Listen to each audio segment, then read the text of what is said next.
喂，大家好，我係卜無神啊。咁今日同大家分享我呢個日本嘅 working holiday 啦。咁啊6月嘅生活分享啦。咁啊如無意外，應該係最後嘅六七八最後嘅第三條片啦。呢個關於 working holiday 嘅，咁就又去咗好多唔同地方啦。咁啊首先嘅話咧，就響去唔同地方之前咧，就因為要搞啲退租嗰啲嘢啦，咁啊同咗個中介公司就講話要退租啊，要通知定佢噶嘛，咁啊但係佢就話要寄信，咁啊變相就喺我就喺日本第一次度寄咗個平郵啦，咁就刻意喺呢個便利店度又買咗嗰個順豐啦，咁啊同埋喺便利店度都有得買呢個嘅郵票嘅。跟住就周圍去食嘢啊，噼里卡啦嘢啦。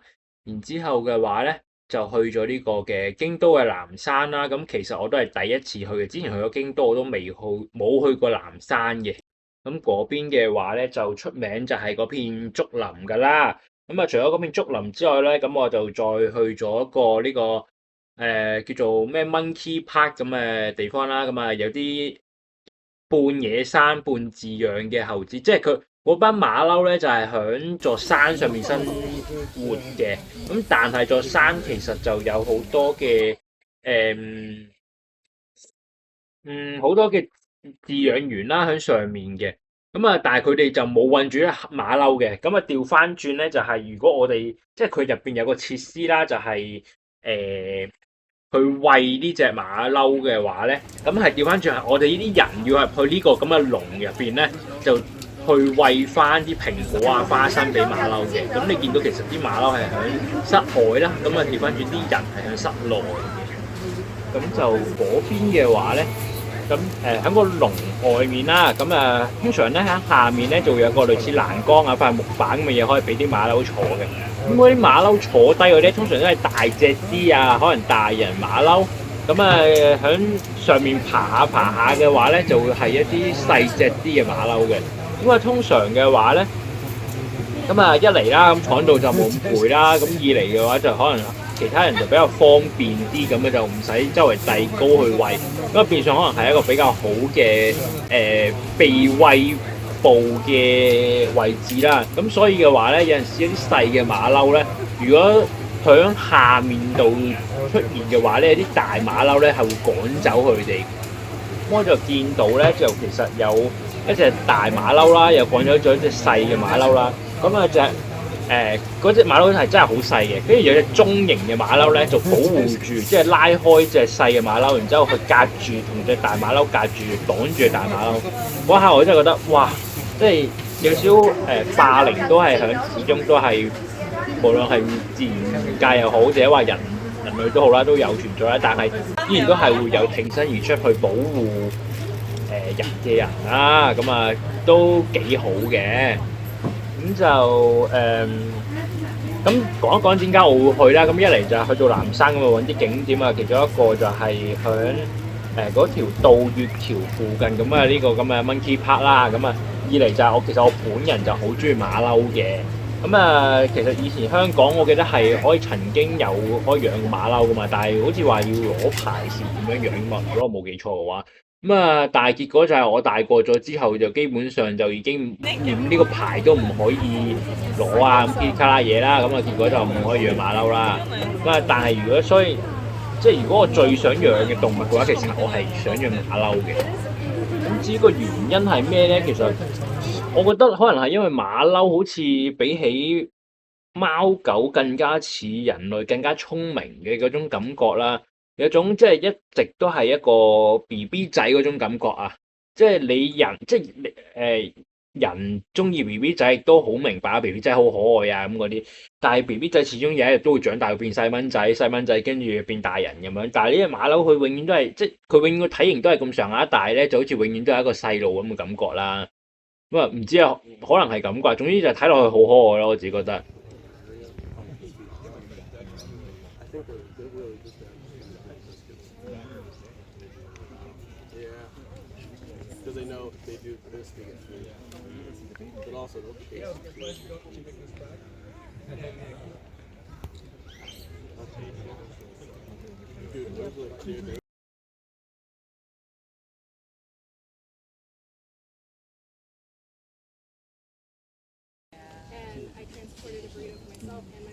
Yeah,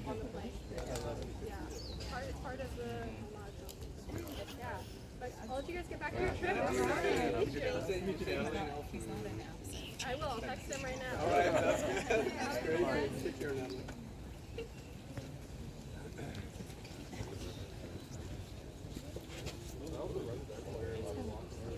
Listen, I'll be right down.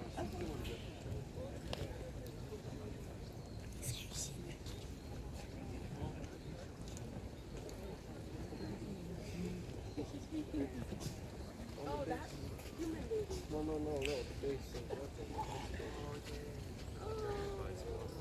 Yeah. That's so cute. Like the human baby.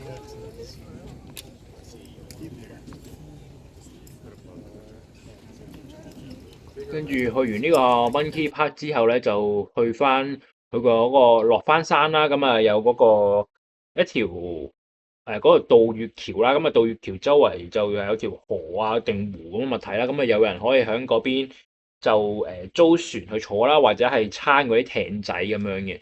跟住嘅話就喺嗰邊就食咗個手打嘅烏冬啊，咁啊青魚烏冬啦，咁啊雪糕呢啲嘢，抹茶味雪糕就走唔到噶啦。之後就去咗南山一個好出名嘅景點啦，咁嗰個竹林啦，咁嗰個竹林入邊咧就算係一個散下步咁樣啦，一路咁喺個竹林入邊影下相啊，感受下個氣氛啊，咁嗰度都好多人嘅。咁啊外國西洋人又有，日本人有少少啦，咁韓國人啦、中國人啊、台灣啊、k i t 卡啦、香港人啊咁樣好多人啊，咁啊沿住條路行一路行啦，咁又先見到啦有個神社嘅。咁啊之後嘅話咧，咁又見到有個人啦喺度叫賣藝啦，咁啊吹呢個演奏呢一個我唔知叫咩啦，笛。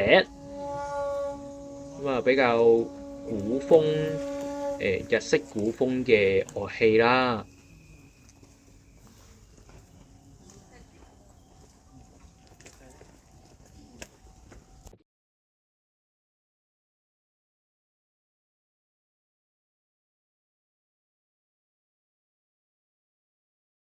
之後嘅話就去咗一個叫妙香庵嘅地方啦。咁啊一個日式庭園咁嘅地方嚟嘅。咁啊行一行啦，即係都冇乜特別景點啊。有一入去啦，要俾錢嘅。入場費好似1000 N，我唔記得咗幾多。咁啊，佢入邊會有個類似涼亭咁嘅，即係唔係涼亭嘅歇腳亭嗰啲咁嘅地方啦。咁啊可以俾你飲到免費飲一啲茶㗎，咁 Kitty 卡啦嘢嘅。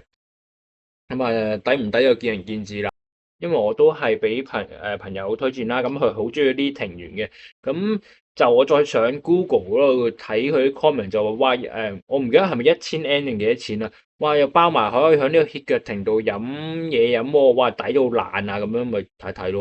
之後又係啲向街邊度食啲小食啦，睇下啲咩有趣啊或者名物咁樣，算名物啦啲小食。都嘥咗大價錢嘅。咁講真，你每個小食都幾百 N 幾百 N，即係700-500 N 咁樣，30幾40蚊港紙咁樣加加埋埋都夠你食一餐兩餐㗎啦，真係。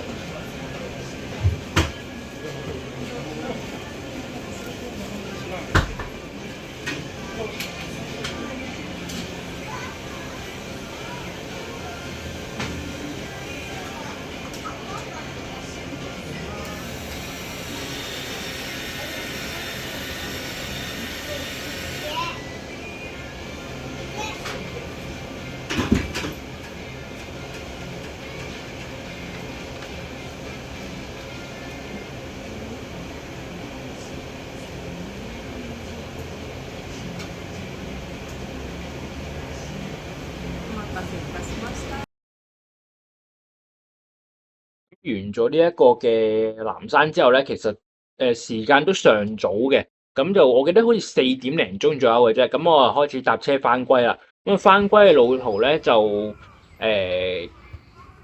途經呢一個嘅叫高溪市啦。咁我個 friend 咁啱就喺呢個京都啦，又係咁啊，京都翻大阪又係咁樣就話，咁不如一齊去高溪市睇一睇啦。況且都冇去過，如果唔係咁樣順路經嘅話，都未必呢一世都未必會去一去，咁啊不如去一去睇一睇咁樣。我話哦好啊，咁我都冇去過，咁咪睇一睇咯。跟住就喺嗰邊又發現咗個公園啦，咁嗰個公園咧就好似香港之前，我而家唔知做唔做到啦，咁啊有個叫交通安全城咁嘅物體嘅，咁啊幾得意嘅。咁啊之後第二日咧就去咗呢一個嘅喺 Meetup 嗰度啦，咁啊一個 app 啦就揾咗一個 event 啊，咁就係睇呢個螢火蟲啊，就喺嗰個叫做中文我唔知點讀，係咪叫筲箕個箕啊？箕面瀑布嗰邊啦，咁啊就喺聖美寺嗰頭，我都去過嗰邊2次啊，咁呢次係第3次啦，但係夜晚去係第一次嘅，咁就睇呢個螢火蟲啦，咁啊就話螢火蟲佢哋嘅交配時間咧就會有着呢個燈啦，咁啊咁佢哋嘅呢個交配嘅時間嗰個期間大概係1個禮拜定2個禮拜左右嘅啫。咁啊確實咧，咁啊我之前喺香港就未見過螢火蟲嘅。咁你話俾我想像中嚟講咧，係冇咁多嘅。咁就但係就由冇見過變見過都叫做睇過啦。咁啊都一個幾得意嘅體驗嚟嘅。咁啊再講就係、頭先講咗啦，咁我之前都去過聖美寺1次啦，然之後行山行去嗰個瀑布做1次，咁啊都係朝頭早嚟嘅。咁今次嘅話咧，就夜晚去咧，其實都另一番體驗啦。I Oh, you can't. can take a video? Yeah, I used to video, but just like that. Oh, すごいすごい。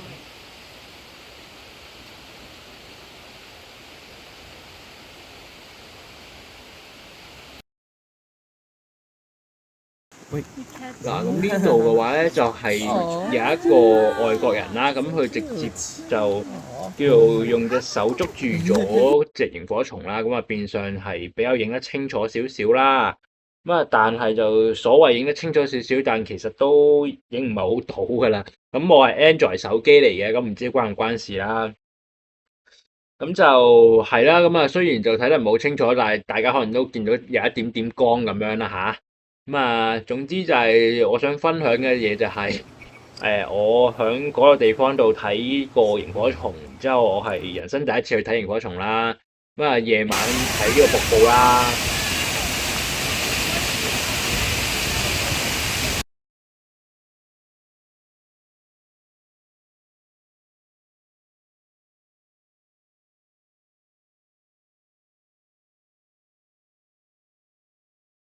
咁啊，之後就去咗呢個，又去咗一個武田站啦。咁啊，行呢個福知山嘅廢線呢個線路嘅。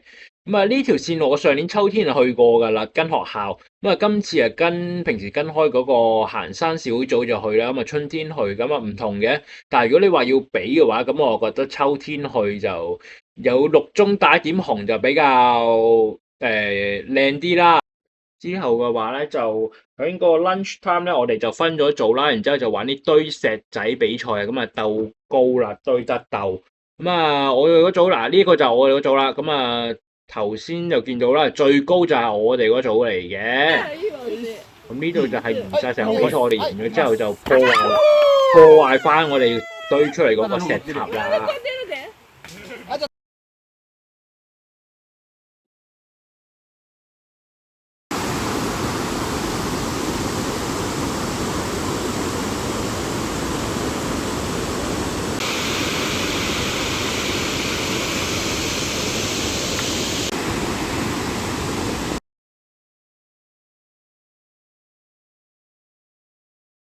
咁呢個行程咧，喺最後咧就響翻大阪之前就經過呢個寶塚啦。咁嗰邊最出名就係嗰、個劇啊。咁啊，但係我哋就冇去劇咧，就去咗頭先見到嘅寶塚溫泉啦。咁啊，聽講咧嗰邊呢間嘢咧就會執㗎啦。咁啊，見佢就執啦，就整翻張相留念下啦，叫做打個卡去過下啦。之後嘅話，第2日就同朋友啦，就去一個灣溫啊，就好名頭啊。咁啊，我人生之中打保齡球次數真係10隻手指數得晒嘅。之後下一個咧就去咗呢個和歌山啦，咁啊今趟旅程嘅第2次嚟嘅，咁啊上次咧就去咗一個和歌山比較鄉下少少嘅地方啦，白濱啦，同埋呢一個嗰個乃至瀑布啦，咁今次就去咗上次冇去到嘅和歌山市啦，咁啊和歌山城啊，噼里卡啦嘢啦，咁啊同埋睇嗰個叫做咩啊？誒桂志站啊，咁嗰個桂志站出名咩咧？就係、有啲有貓站長啦，叫小玉嘅貓站長啦，咁啊分別有2個站都有啲咁嘅貓站長嘅。咁啊而家桂志站嗰隻貓嘅話就係第2代目啦。咁啊有興趣嘅咪去嗰邊睇下咯，冇興趣嘅咪如果去到和歌山冇嘢做嘅話，都打下卡咪算咯。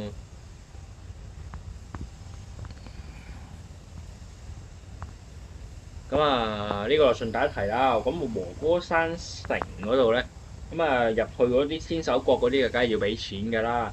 咁啊，但係其實你唔俾錢都好啦，你淨係圍住個和歌山城周圍有啲庭園啊、k i t 卡啦嘢咧，其實都唔錯嘅。有好多地方亦都免費入到去啦。咁好似一陣間會有一睇嘅就係、會有個動物園啦，亦都可以免費入場。但動物園佢係動物園嚟嘅，但係就係你唔好想像好好點講啊，好 fancy 咁樣啦，啲配套有少少簡陋嘅，但係動物園就係動物園啦，就係咁啦。咁裏邊亦都有我比較中意嘅動物啦，有馬騮啦咁樣。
之後又周九圍行嘅時候，就見到一個兒童嘅啲石滑梯啦，哇好鬼死斜，勁驚大佬，都唔知細路點玩。咁呢度嘅話就係呢個嘅咩啊？頭先講嘅動物園啦。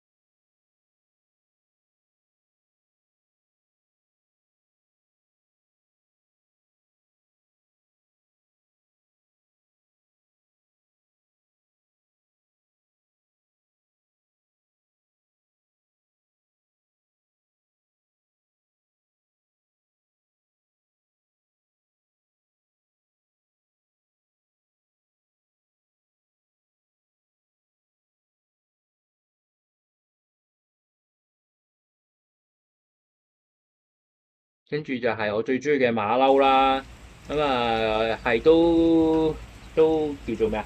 都用咗唔少時間去淨係戇居居企喺佢嗰個籠前面去睇去食嘢啊，咁 kitty 卡啦嘢嘅。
之後嘅話就去咗嗰個三井寺啊。咁啊嗰邊嘅話就有3個地方有3個唔同嘅泉水啦。咁樣就據聞就飲咗之後就會幸福啊、吉祥咁嗰啲啦。咁啊，但係就有告示啊、Kitty 卡嘅嘢寫住就係話你可以攞嚟飲，但係就一定要煲過先好攞嚟飲，就係咁啦。咁啊，如果大家有興趣嘅話，咪可以去嗰邊查下咯。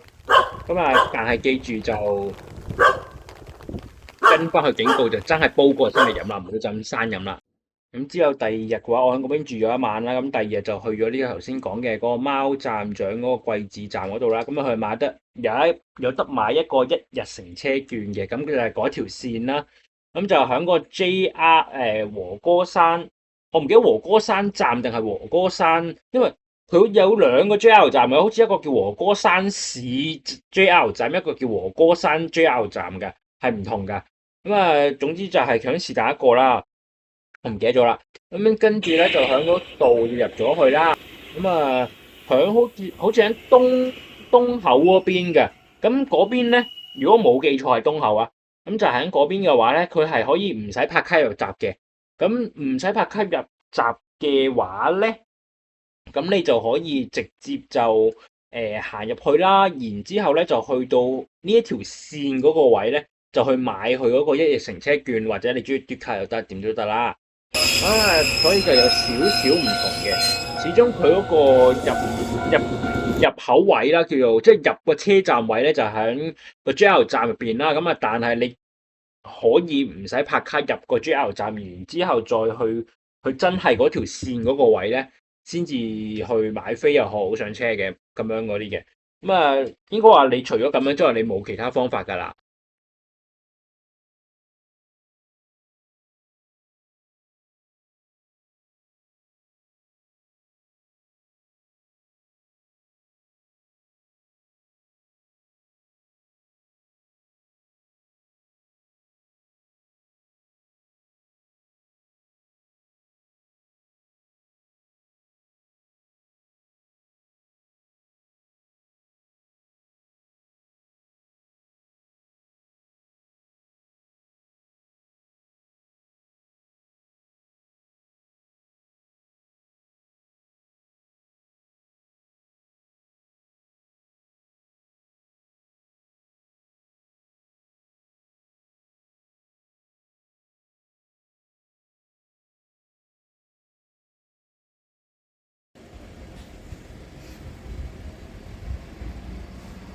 咁最後呢度啦，就順帶一提啦，就係佢呢個貴志站嘅話，呢條線咧，你買呢個1日乘車券咧，咁啊，顧名思義，你就可以1日之內去任搭佢呢條線嘅車啦。咁啊，但係咧，因為佢呢條線有好多唔同嘅列車㗎。頭先其實我俾你睇嗰啲相咧，都有好多唔同啦，有嗰隻貓做主題㗎啦，又有咩草莓號是乜鬼嘢號咁樣。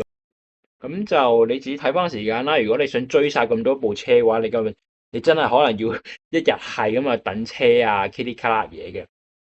咁如果唔係嘅話咧，咁你就即係去打個卡睇一睇咁啊算。其實唔嘥你好多時間嘅，但係就你等車係需要時間嘅，始終每班車同每班車之間啦。咁但係亦都在喺呢度咧，亦都係再講一次，就不得不佩服日本人嘅一個嘅，我唔知係點講，旅遊嘅生意頭腦。因為佢哋往往咧都可以令到呢個嘅即係神社啊一啲咁嘅，因為呢個站咧，佢係一個即係你當係鄉下俾人愛嚟去和歌山市翻工啊，kitty 卡拉嘢咁嘅站嚟嘅。嗰條線係咁樣用嘅。你諗下，根本上就係除咗你喺鄉下度啲人要出醒嘅時候搭之後，冇人搭㗎。但佢咁樣搞咗一個喺個站度有隻貓做所謂嘅站長之後咧，就無論係本地嘅日本人都好啦，抑或係外國嘅遊客都好啦，都會幫襯下喎。你話係咪有啲咁嘅旅遊頭腦先？咁神社都係啦。頭先我有提到下就係、喂大佬，你神社又搞求簽 kitty 卡啦嘢，話大把人喺嗰度捐錢就正啦。哇！你睇下香港黃大仙，即係我唔係黃大仙啲人唔捐錢啊，而係你好難真係好吸引到遊客入去捐啊嘛。通常都係本身已經信開嗰啲人先至會捐嘅啫。咁啊係咁啦，咁啊最後嘅最後啦，就喺呢度就同大家講一講，就係頭先咪話 JR 嗰度入閘嗰度係唔使嘟卡入去嘅，咁出閘嘅時候咧，係要入翻張飛去出閘嘅，而嗰張出閘嘅飛咧就會喺你離開呢一個嘅嗰條季節線嗰度咧，就會有一個工作人員啦，就會俾翻張出閘飛嚟嘅。咁啊，今日嘅分享就到呢一度啦。咁啊，6月嘅分享就到呢度，7月咧，我呢度都已經過咗一半啦。咁啊，剩翻1個月多幾日嘅時間嘅啫。咁啊，真係講真，人生入邊真係完全冇壓力嘅時間咧，就真係唔多啊！即係只可以講，你小學生你都有學業壓力啦，即係唔係話你考第幾考第幾，而係你每一日都要趕住翻學嗰種都係壓力啦。呢一年真係完全冇呢個壓力，完全你想做咩就做咩咁樣，所以就少唔係好想面對現實啦，但係都係要面對現實嘅咁，錢呢啲嘢啊嘛，咁啊係咁啦，咁啊平時就一如以往就同大家分享呢個日本人同我分享嘅一啲小嘅知識啦。咁啊，今次就有少少唔同嘅，就係有個日本人同我分享咗單新聞啦。咁就話喺呢個佢住嗰邊啦，咁啊叫淡路啦，淡路站啦，就喺呢個東定村嗰邊嘅。咁佢就同我講話，佢幾個月前咧就有呢個殺人事件，就喺佢棟樓嘅對面啦。我唔知我之前有冇講過啦。咁啊，但係咧，佢就話最近嗰個犯人就落咗網啦，俾人捉咗啦。咁至於你話點解佢會殺人咧？咁就因為原來佢係嗰個單位嘅前租客啦。咁啊，結果嗰個業主租完即係到咗下一手之後咧，就冇轉嗰個鎖匙嗰個鎖啊。咁啊，變相咧嗰個舊租客咧就 keep 住條匙啦，或者只再配過咗一條匙啦，然之後咧就趁一個夜深人靜嘅時候咧就去爆格啦。點知就俾而家住緊嗰個就發現咗啦。咁啊，一不做二不休，殺鬼咗嗰個而家住緊嗰個業主，業主又好，租客又好啦。咁就係咁啦。咁啊，哇！我嗰下聽到真係起晒雞皮，老老實實。咁啊，唔知道。其實租完一輪之後換鎖係必然定係點嘅咧？我真係唔知。咁啊，睇下大家有冇出面租過樓啊，噼里卡啦嘢咁啊，分享下啦。咁啊，係咯。咁啊，如果大家中意嘅話，記得俾 like 啦、comment 啦、share 啦，同埋訂我嘅 channel 嘅。咁就仲有剩低嘅時間就我都再講好好享受啦，同埋。好難搞啊，大佬！我係咁一路去，一路就落雨，一路落雨。其實如果大家有留意到我睇我啲片嘅話，我去親頭先和歌山又好，或者去一啲遠門少少嘅地方都好啦，都會落雨嘅，真係好難搞，好難搞。咁啊，拜。